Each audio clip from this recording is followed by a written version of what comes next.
Hoy en Extremadura Insólita retomamos el caso de las apariciones que tienen que ver con la Virgen María y con Extremadura.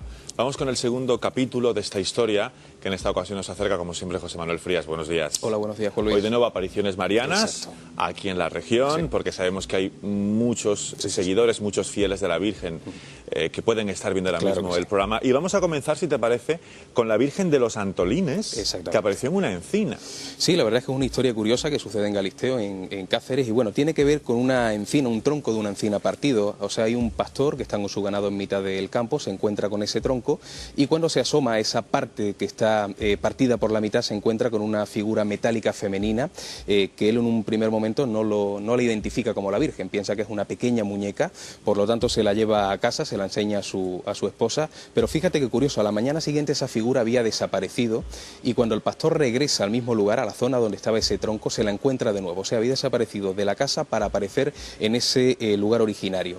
Su esposa, pensando que ahí había algo extraño, algo milagroso, lo habla con las autoridades, tanto civiles como religiosas, y por lo tanto deciden que aquello es un milagro, que tiene que ver con la Virgen María, y en ese lugar concreto, donde estaba la encina, construyen esa capilla, con lo cual esta historia viene de alguna forma a mostrar que lo importante es el lugar, es como una especie de coordenada mágica marcada en este caso por la propia divinidad, ¿no? En este caso, desde luego, resulta muy curiosa la historia de esta Virgen, la Virgen de los Antolines, pero no menos curiosa es también lo que cuenta la leyenda sobre la Virgen de la Jarrera. También en Mirabel, en Cáceres, y en este caso pues hablamos también de un pastor que suele ser además la figura simbólica en este tipo de apariciones marianas, y él está en mitad del campo, se encuentra con una planta que le gusta bastante, una planta muy hermosa, decide arrancarla, pero para ello tiene que mover una roca de gran tamaño, lo hace y precisamente debajo de esa roca se encuentra con una figura de la Virgen María con el niño en brazos, ¿no? Una figura bastante típica.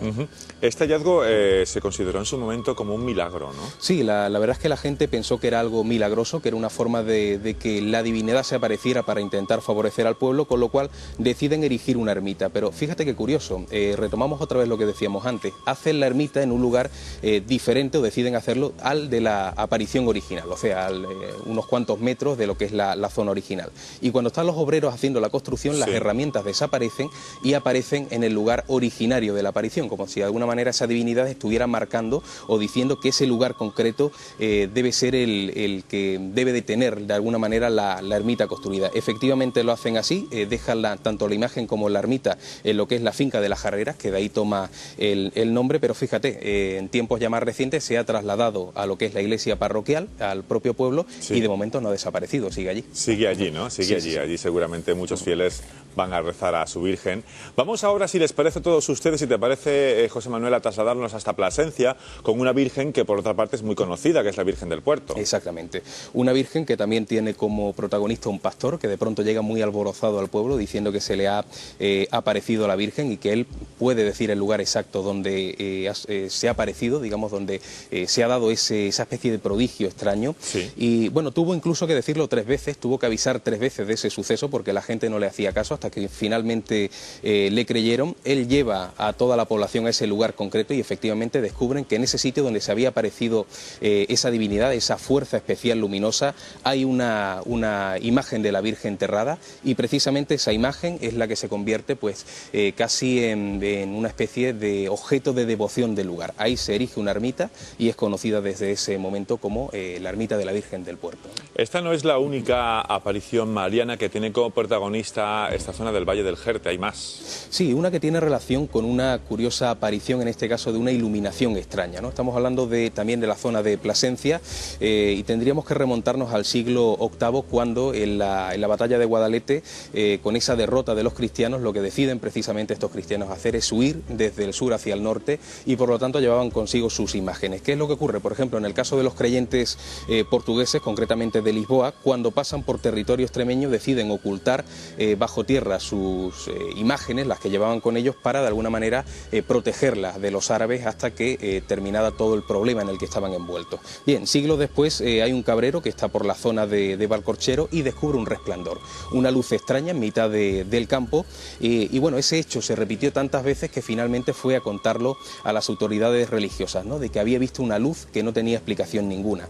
En ese lugar concreto se decide erigir una ermita, pero en el lugar de las luces. cruces, o sea, en el lugar donde había aparecido esa iluminación. Y vuelve a ocurrir lo mismo de siempre, cuando están los obreros haciendo esas obras, las herramientas desaparecen y aparecen un poquito más arriba. Y precisamente deciden escoger esa zona concreta para hacer la ermita, y cuando están realizando las nuevas obras es cuando aparece bajo tierra una talla de la Virgen. Ahí es donde queda, digamos, puesta la ermita definitiva. Ajá. Y esa imagen que había aparecido y que había sido de alguna manera pues fruto de la devoción del pueblo a raíz de una extraña iluminación, de una extraña luz. Bueno, desde luego con esta historia estamos descubriendo, José Manuel, que bueno, pues muchos de los espectadores que ahora mismo están viendo el Día es Nuestro se hacen una idea de que muchos santuarios, sí, muchas ermitas, muchas iglesias que están en medio de campos, de zonas alejadas de los núcleos urbanos, han podido ser en un pasado lugares, sí, en los que supuestamente se ha podido llegar a aparecer todas, ¿no? La Virgen, todos. Yo diría que en todo siempre hay una historia religiosa de trasfondo. Lo que pasa es que muchas veces sea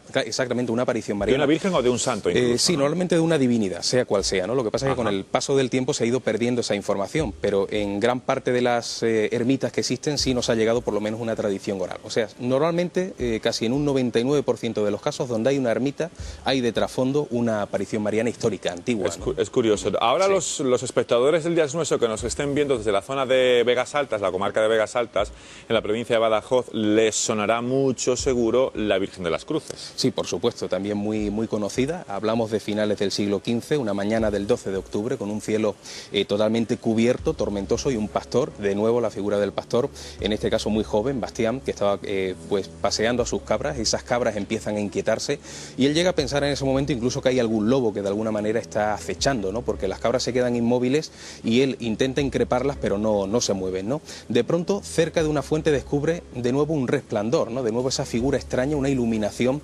en la cual aparece en este caso la Virgen María, ¿no? Surgiendo de esa luz bastante sorprendente. Este pastor joven se queda totalmente aterrado, cae de rodillas, pero en ese momento la Virgen se dirige a él y le dice: no temas, a la vez que le enseña una especie de relicario que llevaba entre las manos. En ese momento la Virgen le dice que se acerque, él obedece, y hay una frase muy concreta que es: dile a tu pueblo que levante un altar en mi honor en este mismo lugar.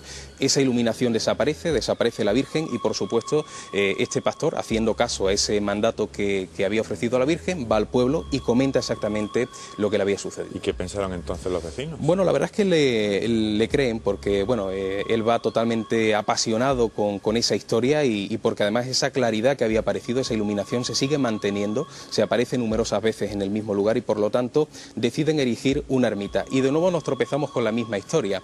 Los obreros deciden no escoger ese lugar, que era un terreno un poquito pantanoso, y lo hacen en un cerro cercano, a pesar de que este pastor, que Bastián, se queja porque él dice que la Virgen le había ordenado que fuera en ese lugar concreto.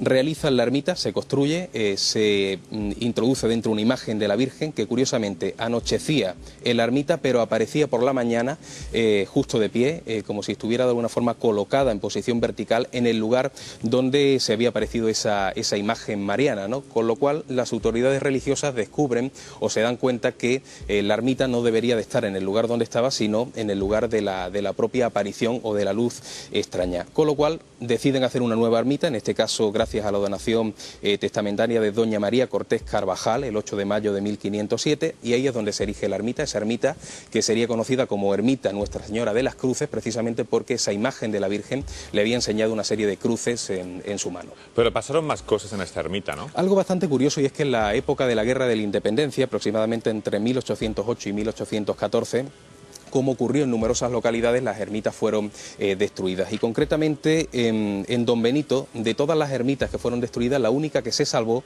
supuestamente según la tradición de forma milagrosa, fue precisamente la ermita de las Cruces. Sí es cierto que quedó en mal estado, pero que luego fue reparada, hacen de la Virgen la patrona del pueblo y se fija la festividad el 12 de octubre. Y sí te puedo asegurar que es una Virgen muy querida, que tiene muchísimos devotos en el pueblo y que supuestamente también cumple esos milagros del día a día de aquella gente que va a adorarla y a pedirle favores, ¿no? Muy bien, pues lo tenemos que dejar aquí, José Manuel. Muchísimas gracias. Gracias. Hasta la semana que viene.